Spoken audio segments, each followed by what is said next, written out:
You ask Tiger to calculate. This deals with linear inequalities with one unknown. The final result is n greater than 4. Let's solve it step by step. Group all constants on the right side of the inequality. Add 3 to both sides.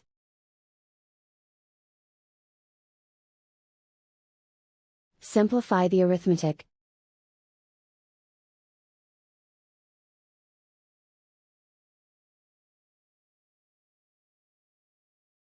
Isolate the n.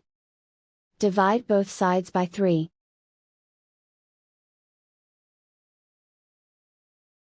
Simplify the fraction.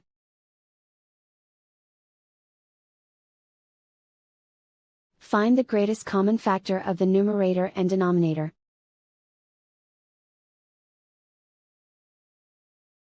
Factor out and cancel the greatest common factor.